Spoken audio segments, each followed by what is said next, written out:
Hey guys, it's Katie. So I went blonder. You guys were so sweet about my balayage, but Sunny just walked in. But I was just tired of it and ready for a change, so I put blonde back in and got my extensions put back in. My mom is actually getting married in May, and then my sister is getting married in July. So I wanted to just put the extensions back in just to have a little change, and obviously we have a lot of events coming up for those two weddings, and extensions always look good in pictures. So yes, I got my hair done. Before I get started, I am wearing this lip gloss, and this lip gloss only. It's the Bare Minerals Gen Nude Gloss in the color Totally. I really like this one. I totally like this one. And then what else was I gonna say? Oh, well, I asked you guys on Instagram, like on Instagram stories, do you watch anti-hauls? And every single one of you said yes, and that I should do one. So I was like, sweet, because I love watching anti-hauls. I especially love, I know, like, I think Samantha March, she does something where it's like, will I buy it? And she talks about some of the new makeup releases and if she's gonna purchase it or not. I love those videos. And then, do you guys watch Kiki Chanel, I think her name is? Kiki Chanel? I'll put it right here. She cracks me up. I love watching her videos. I love watching her anti-hauls because she will go off on rants about why she's not going to purchase something, and I just find her extremely entertaining. So I don't know if mine will be as entertaining as hers, but I am just gonna go on Instagram and go to Trend Moods page and go through some of the new releases, and I'll tell you guys if I am going to get it or not, and if I'm not going to get it, why I won't.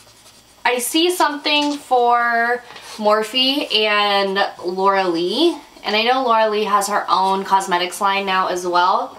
I didn't purchase her Cat's Pajamas, I think that's what it's called, palette, and I have yet to purchase something from Morphe. I don't have anything bad to say about Morphe. It's just not a brand that I'm super interested in purchasing from. I mean, their products don't ever wow me. I don't like the idea that like the packaging is always super cheap. I don't know, the products inside, like their eyeshadows and stuff, might be okay, but I don't know, that's just not really my taste in makeup. I just think that it just looks like cheap makeup. I don't know how else to say it other than it's just not a brand that I would like to support. I don't have any familiarity with Laura Lee's brand or anything like that, so I can't say that it's anything against her. Morphe is just kind of like, to me. Oh my gosh, okay. This is just one of the products of the collection that's coming out by Tarte. It's Mermaid Skin Hyaluronic H2O Serum by Tarte. Now Tarte came out with a whole mermaid collection again. Like, didn't they already do this? I don't know. I feel like mermaid stuff has been like done and done again and done again, and it's like, okay, enough already with the mermaid stuff. I just can't. Like, mermaids, unicorns, anything that's like Lisa Frank style makeup, I'm just like, I am in my 30s. Like, I don't need to, I don't want to have a unicorn highlighter. Like, I don't need to have like mermaid scales eyeshadow. Like, I just don't get it, and I can't believe that they continue to come out with these products. That just tells me that people buy them. So I mean, I guess if people are purchasing them, they're going to continue making them. I just don't see the appeal. Like, there's nothing against this moisturizing serum. It just reminded me of the whole collection. Like, they have this eyeshadow palette that looks like a seashell, and then all of the eyeshadows inside they kind of have like a seashell shape to them, and the colors don't appeal to me. It looks like it's all shimmers, but I could be totally wrong on that. I don't get it. Like, if you guys enjoy like the unicorn makeup, the mermaid makeup, don't take this to heart. In fact, don't take anything I say in this video to heart, because everybody has their own preferences in what they enjoy and don't enjoy in the makeup world, but I don't understand makeup that's childlike. I don't get it. I would much rather have like clean, sleek packaging and like adult names for for makeup. I don't see the appeal. Another brand that does this all the time is Tarte or Too Faced. They're coming out with the like Coachella collection or festival collection makeup. And then they also have like the cutesy one for the unicorns, and then they also have the cutesy one for the Clover palette, which I don't mind the Clover one because that's clearly geared towards a good cause. So that one I'm perfectly okay with. I can totally get down with the cause that they're trying to make. But the thing that Kiki Chanel girl was talking about was that they have apparently some sort of product called Glow Job. I'm sorry, what? Like, you're going to market all of this stuff towards like kind of like teeny bopper age groups, but then you call something that's like a glowy product a Glow Job? I just can't with anything from that brand. So there's that. If you haven't noticed yet, I will not be buying that. Pat McGrath Labs came out with a Mothership Sublime Bronze Ambition eyeshadow palette. There are 6 eyeshadows in it and it is $55. Now, I am not one who usually shies away from expensive palettes. I mean, I do have a couple Natasha Denona palettes and those are super pricey, but $55 for 6 shadows I just think is a little out of this world. Maybe that's why it's called the Mothership, because it's just like out of this world expensive. I don't know. The colors look pretty, but they look like you and I probably have 17 palettes in our drawers as we speak that have the same shade. So it's nothing like super special. I haven't tried Pat McGrath eyeshadows. Maybe they are remarkable, but $55 for 6 shadows just seems a little excessive to me, especially since I don't wear eyeshadow every single day. Like, I'm not even wearing eyeshadow right now. But this does have a solid 5-star reviews on Sephora's website, so that's pretty insane. It says 98% would recommend. It's 4.9 stars out of 5. That's crazy good. So they must be great shadows. It's not something that I'm going to purchase. Urban Decay. I don't know. Urban Decay to me, I feel like they used to be really, really good and then they started to not be so great, and so I just kind of like threw them by the wayside and didn't really use a lot of their products or purchase a lot of their products. But they seem to be coming out with a lot of things really, really quickly, and I don't hear a lot of people saying that they're awful, but I also don't hear a lot of people saying that they're like the best thing that's ever hit the market. So the one that I'm referring to right now is called the Urban Decay Back Talk Eye and Face Palette. It's got one side where it's eyeshadows and one side where it is blushes. Now, here's the thing. It's a very like pinky mauve-y palette, and I've come to the conclusion that those colors just do not look good on my eyes, especially in the spring and summer when I have a little bit more color to me. They just don't really do me any justice. In the summer when I have a little bit more color, I like bronzy shades. I will wear like a pink blush over top of a bronzer just to kind of give that sun-kissed glow, but I'm not gonna wear mauve eyeshadow.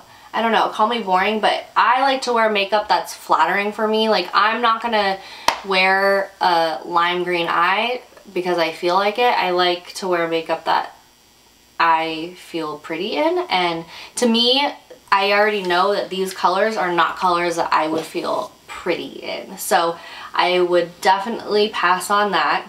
Very similar to that palette, Viseart came out with a, what is it called?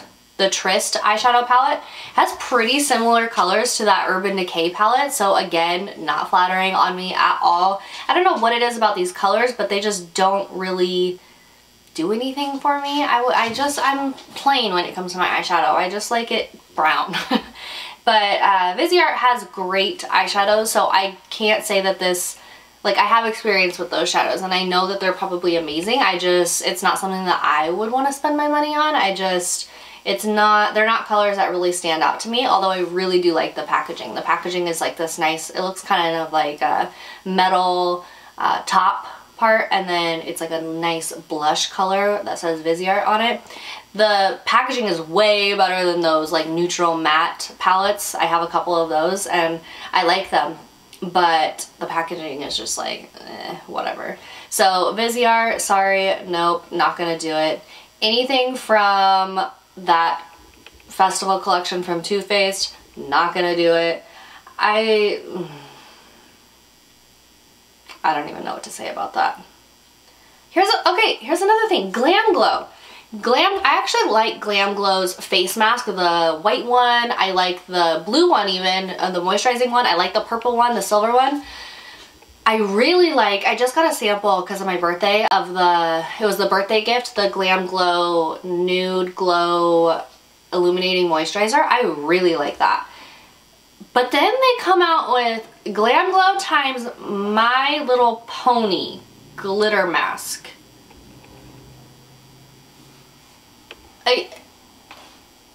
But why? They have a purple one, a pink one, and then like a navy blue colored one. It says it's a firming treatment in 3 sparkly shades in collaboration with Hasbro to bring you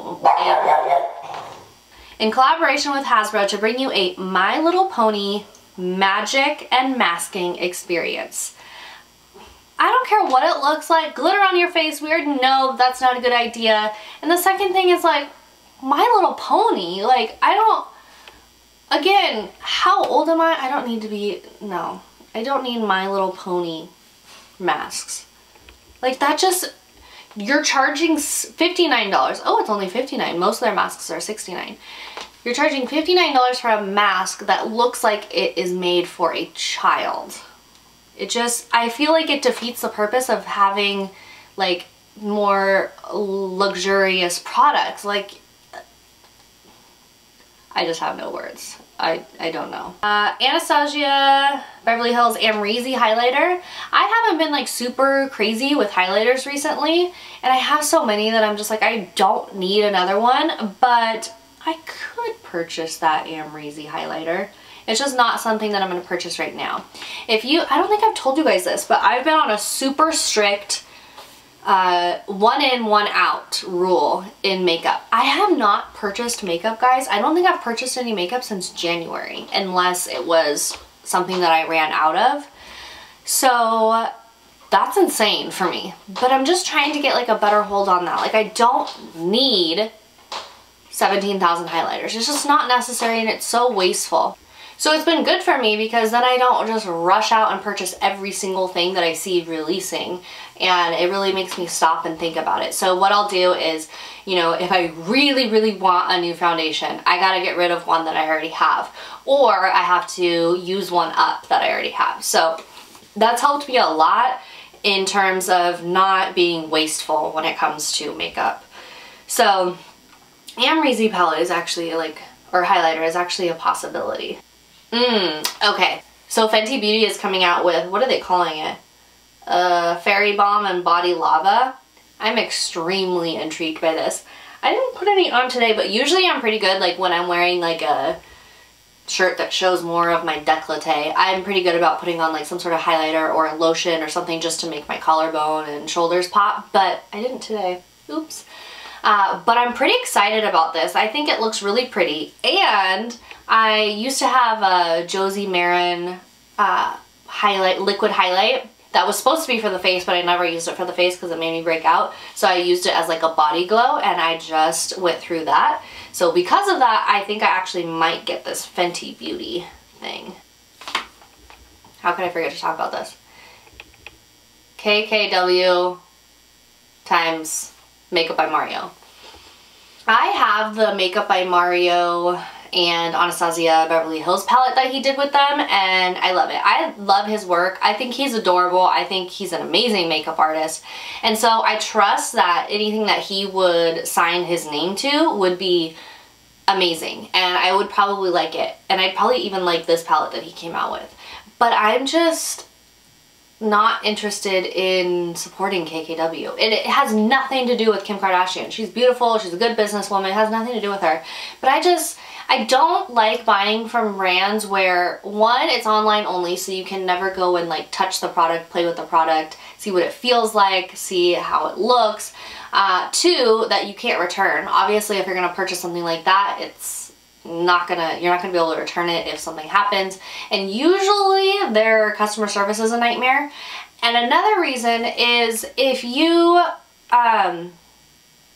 another reason is shipping. Like, I can't handle paying for shipping. Like, all of those memes that are like, oh, you're $3 away from shipping, so I guess I better buy another like eyeshadow palette. You know, like, that's so me. I'd rather spend an extra $50 that I don't need to, so that I don't have to pay for shipping, than pay $5 for shipping. So all of those reasons combined are the reasons why I just really don't purchase from brands like that.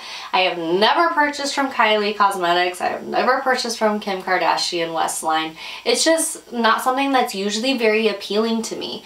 And even with all of those reasons aside, the palette to me just doesn't scream like, ooh, yay, cool looks. You know what I mean? Like, there's that blue that's beautiful, but I have that blue and a bunch of other palettes. And every time I see somebody who was gifted the palette, they say, but look at this blue. I just think in my head, you probably have 17,000 other blue eyeshadows that look just like that. So, I don't know. I don't see the appeal. It's a no from me. The Anastasia Beverly Hills Soft Glam palette though, like, that is something that intrigues me for sure. This is a foundation that has my attention. I'll read you what it says. It says it's a skin-focused foundation that perfects your skin with long wear, lightweight, satin matte finish, buildable, medium full coverage, conceals redness, large pores, and dark spots without settling into any lines. It controls oil but never dehydrates the skin for fresh-looking, shine-free, healthy-looking skin. What? Now, there are only 20 shades and it's $42 for a little over an ounce, so it's pretty expensive, but Sunday Riley is a pretty expensive brand. Like, I don't think any of their stuff could be considered affordable, but I don't know, maybe it's pretty good. This actually does intrigue me a little bit. When is it supposed to come out? March 30th, so that means that it's already available. I need to look it up online and see what people are saying. Those are all the things that I am not gonna buy, with a couple of things sprinkled in that I may purchase. But I hope that this was not too like aggressive and not too, I don't know, I don't want to like hurt anybody's feelings. Like, if you like any of these products, good, I'm glad. If you notice, a lot of the things that I said I wouldn't purchase obviously have nothing to do with the actual product. It's more of like the look of it or the bad taste that brand has left in my mouth because of other things. So anyways, I hope you guys enjoyed this video. Let me know what you would like to see on my channel in the future down below. What products are you not going to be purchasing? And I will see you guys next time. Bye.